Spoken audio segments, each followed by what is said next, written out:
Un cours en miracle, 262 livres d'exercices pour étudiants, partie 1, leçon de 1 à 10. Leçon 1.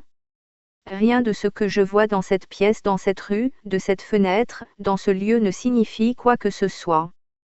Maintenant regarde lentement autour de toi et exerce-toi à appliquer cette idée très concrètement à tout ce que tu vois. Cette table ne signifie rien. Cette chaise ne signifie rien. Cette main ne signifie rien.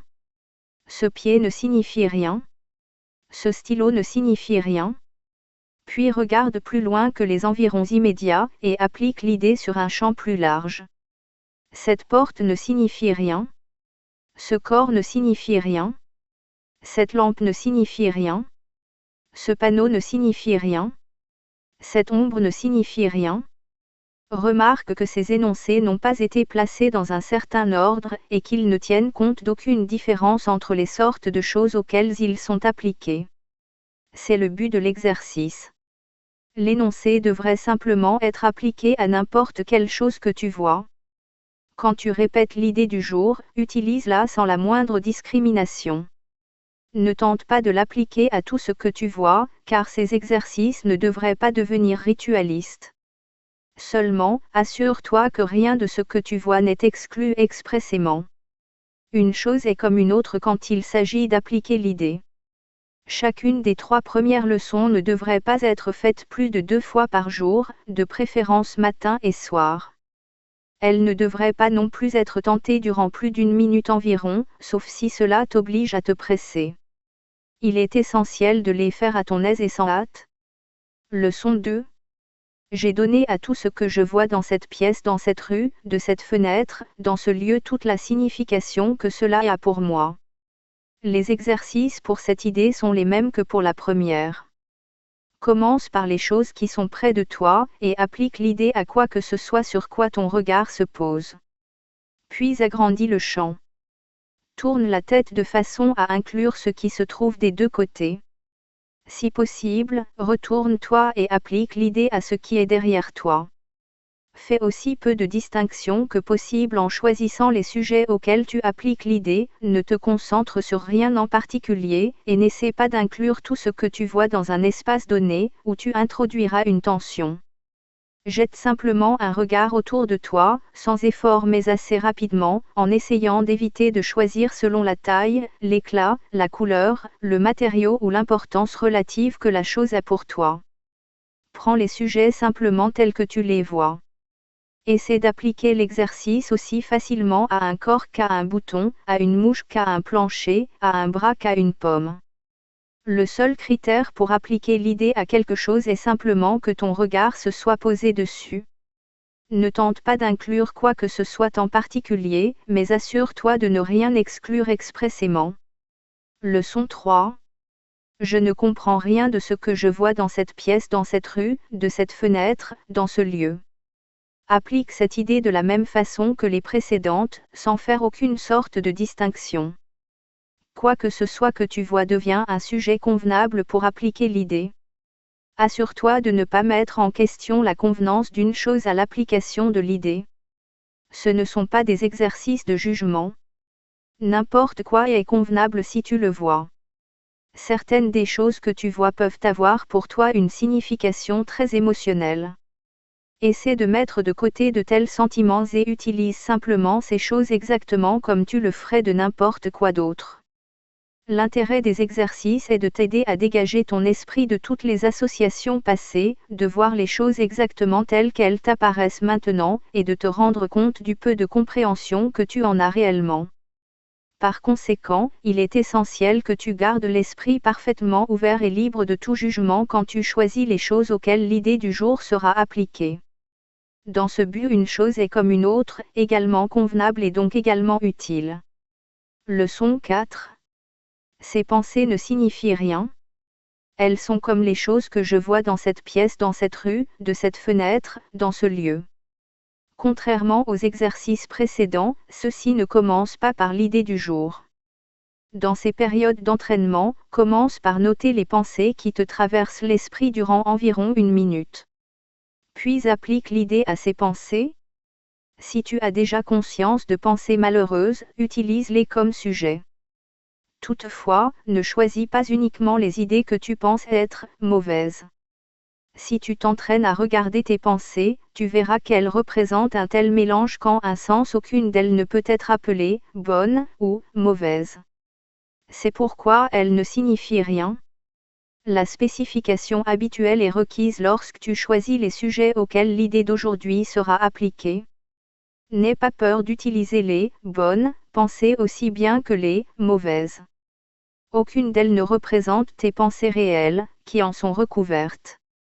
Les bonnes ne sont que des ombres de ce qui se trouve derrière, et les ombres rendent la vue difficile. Les mauvaises bloquent la vue et font qu'il est impossible de voir. Tu ne veux ni les unes ni les autres. Ceci est un exercice très important, qui sera répété de temps en temps sous des formes quelque peu différentes. L'idée ici est de t'entraîner dans tes premiers pas vers le but qui est de séparer l'insignifiant du signifiant. C'est une première tentative, le but à plus long terme étant d'apprendre à voir l'insignifiant à l'extérieur de toi, et le signifiant au-dedans. C'est ainsi que tu commences à entraîner ton esprit à reconnaître ce qui est le même et ce qui est différent. Quand tu utilises tes pensées en leur appliquant l'idée d'aujourd'hui, identifie chacune d'elles par la figure ou l'événement central qu'elle contient, par exemple. Cette pensée à propos de ne signifie rien. Elle est comme les choses que je vois dans cette pièce, dans cette rue, et ainsi de suite. Tu peux aussi utiliser l'idée pour une pensée en particulier que tu reconnais comme nuisible. Cette application est utile, mais elle ne remplace pas la procédure plus aléatoire à suivre pour les exercices. Toutefois, n'examine pas ton esprit pendant plus d'une minute environ. Tu es encore trop inexpérimenté pour éviter une tendance à te préoccuper inutilement. De plus, comme ces exercices sont les premiers de ce genre, il se peut que tu trouves particulièrement difficile de suspendre ton jugement par rapport aux pensées. Ne répète pas ces exercices plus de 3 ou 4 fois dans la journée. Nous y reviendrons plus tard. Leçon 5. Je ne suis jamais contrarié pour la raison à laquelle je pense. Cette idée, comme la précédente, peut être utilisée pour toute personne, toute situation ou tout événement dont tu penses qu'il te cause de la douleur. Applique-la concrètement à quoi que ce soit que tu crois être la cause de ta contrariété, en décrivant le sentiment dans les termes quels qu'ils soient qui te semblent exacts. La contrariété peut sembler être la peur, l'inquiétude, la dépression, l'anxiété, la colère, la haine, la jalousie ou quantité de formes qui seront toutes perçues comme différentes. Ce n'est pas vrai. Toutefois, jusqu'à ce que tu apprennes que la forme n'a pas d'importance, chaque forme devient un sujet convenable pour les exercices de la journée. Appliquer la même idée à chacune d'elles séparément est la première étape pour reconnaître à la fin qu'elles sont toutes les mêmes.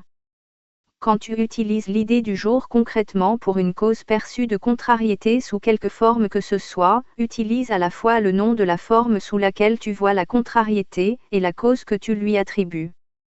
Par exemple, je ne suis pas en colère contre pour la raison à laquelle je pense. Je n'ai pas peur de pour la raison à laquelle je pense. Encore une fois, cela ne devrait pas remplacer les périodes d'exercice pendant lesquelles tu cherches d'abord dans ton esprit les sources de contrariété dans lesquelles tu crois, et les formes de contrariété que tu penses qui en résultent. Dans ces exercices, plus que dans les précédents, tu trouveras peut-être difficile de ne faire aucune distinction et d'éviter de donner plus de poids à certains sujets qu'à d'autres. Cela t'aidera peut-être de faire précéder ces exercices de l'énoncé suivant. Il n'y a pas de petites contrariétés. Elles sont toutes également troublantes pour ma paix d'esprit. Puis examine ton esprit pour découvrir quoi que ce soit qui te bouleverse, peu importe à quel point tu penses qu'il le fait. Tu verras peut-être aussi que tu es moins désireux d'appliquer l'idée d'aujourd'hui à certaines sources perçues de contrariété qu'à d'autres. Si cela se produit, pense d'abord à ceci. Je ne peux pas garder cette forme de contrariété et lâcher prise des autres. Au fin de ces exercices, donc, je les regarderai toutes comme étant les mêmes. Puis examine ton esprit pendant environ une minute tout au plus, en essayant d'identifier quelques formes différentes de contrariété qui te dérangent, peu importe l'importance relative que tu peux leur donner. Applique l'idée du jour à chacune d'elles, en nommant à la fois la source de la contrariété telle que tu la perçois, et le sentiment tel que tu l'éprouves. Voici d'autres exemples. Je ne suis pas inquiet au sujet de pour la raison à laquelle je pense. Je ne suis pas déprimé à cause de pour la raison à laquelle je pense. 3 ou 4 fois pendant la journée suffisent. Leçon 6. Je suis contrarié parce que je vois quelque chose qui n'est pas là. Les exercices pour cette idée sont très semblables aux précédents. Encore une fois, pour toute application de l'idée, il est nécessaire de nommer très concrètement à la fois la forme de la contrariété, colère, peur, inquiétude, dépression, ainsi de suite, et sa source perçue. Par exemple, je suis en colère contre parce que je vois quelque chose qui n'est pas là. Je suis inquiet au sujet de parce que je vois quelque chose qui n'est pas là. Il est utile d'appliquer l'idée d'aujourd'hui à tout ce qui semble te contrarier, et même profitable de l'utiliser à cette fin tout le long de la journée. Toutefois, comme auparavant, les 3 ou 4 périodes d'exercice requises devraient être précédées d'un examen d'esprit d'environ une minute, et l'idée appliquée à toute pensée troublante découverte pendant cet examen. Encore une fois, si tu résistes à appliquer l'idée à certaines pensées contrariantes plus qu'à d'autres, rappelle-toi les 2 mises en garde énoncées dans la leçon précédente. Il n'y a pas de petites contrariétés. Elles sont toutes également troublantes pour ma paix d'esprit. Et je ne peux pas garder cette forme de contrariété et lâcher prise des autres. Au fin de ces exercices, donc, je les regarderai toutes comme étant les mêmes. Leçon 7. Je ne vois que le passé. Cette idée est particulièrement difficile à croire au début. Or c'est elle qui explique toutes les précédentes. C'est la raison pour laquelle rien de ce que tu vois ne signifie quoi que ce soit. C'est la raison pour laquelle tu as donné à tout ce que tu vois toute la signification que cela a pour toi. C'est la raison pour laquelle tu ne comprends rien de ce que tu vois. C'est la raison pour laquelle tes pensées ne signifient rien et pourquoi elles sont comme les choses que tu vois. C'est la raison pour laquelle tu n'es jamais contrarié pour la raison à laquelle tu penses. C'est la raison pour laquelle tu es contrarié parce que tu vois quelque chose qui n'est pas là. Les vieilles idées sur le temps sont très difficiles à changer, parce que tout ce que tu crois est enraciné dans le temps et dépend de ce que tu n'apprends pas ces nouvelles idées à son sujet. Or c'est précisément pourquoi tu as besoin de nouvelles idées sur le temps. Cette première idée sur le temps n'est pas vraiment aussi étrange qu'elle peut le paraître au premier abord. Regarde une tasse, par exemple. Vois-tu une tasse, ou passes-tu simplement en revue tes expériences passées, prendre une tasse, avoir soif, boire dans une tasse, sentir le bord de la tasse contre tes lèvres, prendre ton petit déjeuner, et ainsi de suite. Tes réactions esthétiques à la tasse ne sont-elles pas, elles aussi, basées sur des expériences passées? Autrement, comment saurais-tu si cette sorte de tasse va casser si tu la laisses tomber? Que sais-tu de cette tasse, excepté ce que tu as appris dans le passé? Tu n'aurais aucune idée de ce qu'est cette tasse, n'eût été de ton apprentissage passé. La vois-tu, donc, réellement? Regarde autour de toi. Cela est également vrai de tout ce que tu regardes. Admets-le en appliquant l'idée d'aujourd'hui sans faire de distinction entre les choses qui attirent ton regard. Par exemple, je ne vois que le passé dans ce crayon. Je ne vois que le passé dans ce soulier. Je ne vois que le passé dans cette main. Je ne vois que le passé dans ce corps. Je ne vois que le passé dans ce visage. Ne t'attarde pas sur une chose en particulier, mais souviens-toi de ne rien omettre expressément. Jette un bref regard sur chaque objet puis passe au suivant. 3 ou 4 périodes d'exercice, chacune durant une minute environ, suffiront. Leçon 8. Mon esprit est préoccupé de pensées passées. Cette idée, bien sûr, est la raison pour laquelle tu ne vois que le passé. Personne ne voit quoi que ce soit, en fait. Chacun ne voit que ses pensées projetées à l'extérieur. La préoccupation du passé qu'a l'esprit est la cause de la fausse conception du temps dont ta vue souffre. Ton esprit ne peut pas saisir le présent, qui est le seul temps qui soit. Par conséquent, il ne peut pas comprendre le temps, et ne peut, en fait, rien comprendre du tout. La seule pensée entièrement vraie qu'il soit possible d'avoir au sujet du passé est qu'il n'est pas là. Y penser revient donc à penser à des illusions. En fait, très peu se sont rendus compte de ce que cela entraîne de se représenter le passé ou d'anticiper le futur. De fait, l'esprit est vide lorsqu'il fait cela, parce qu'il ne pense réellement à rien. Le but des exercices d'aujourd'hui est de commencer à entraîner ton esprit à reconnaître quand il ne pense pas réellement. Tant que des idées sans pensée préoccupent ton esprit, la vérité est bloquée. Reconnaître que ton esprit est simplement vide, plutôt que de croire qu'il est rempli d'idées réelles, est la première étape pour ouvrir la voie à la vision. Les exercices d'aujourd'hui devraient être faits les yeux fermés. Cela parce qu'en fait tu ne peux rien voir, et il est plus facile de reconnaître que tu as beau te représenter très vivement une pensée, tu ne vois rien. Avec aussi peu d'investissement que possible, examine ton esprit comme d'habitude pendant 1 minute environ, en notant simplement les pensées que tu y trouves. Nomme chacune d'elles par la figure ou le thème central qu'elle contient, puis passe à la suivante. Commence la période d'exercice en disant « Il semble que je pense à ». Puis nomme concrètement chacune de tes pensées, par exemple. Il semble que je pense à nom d'une personne, à nom d'un objet, à nom d'une émotion, et ainsi de suite, en concluant l'examen d'esprit par. Mais mon esprit est préoccupé de pensées passées. Cet exercice peut être fait 4 ou 5 fois pendant la journée, sauf si tu vois que cela t'irrite. Si tu le trouves éprouvant, 3 ou 4 fois suffiront. Toutefois, cela t'aidera peut-être d'inclure ton irritation, ou toute émotion que l'idée d'aujourd'hui peut induire, dans l'examen d'esprit même. Leçon 9. Je ne vois rien tel que c'est maintenant. Cette idée découle évidemment des 2 précédentes. Mais bien que tu sois peut-être capable de l'accepter intellectuellement, il est peu probable pour l'instant qu'elle signifie quoi que ce soit pour toi. Toutefois, à ce stade, il n'est pas nécessaire de comprendre. De fait, reconnaître que tu ne comprends pas est un préalable au défaire de tes idées fausses. Ces exercices s'occupent d'application et non de compréhension. Tu n'as pas besoin d'appliquer ce que tu comprends déjà. Ce serait certes circulaire de viser à la compréhension tout en supposant que tu l'as déjà. Il est difficile pour un esprit inexercé de croire que ce qu'il semble se représenter n'est pas là. Cette idée peut être fort troublante et rencontrer une vive résistance sous de nombreuses formes. Or cela n'empêche pas de l'appliquer. Rien de plus n'est requis pour ces exercices-ci, ni pour aucun autre.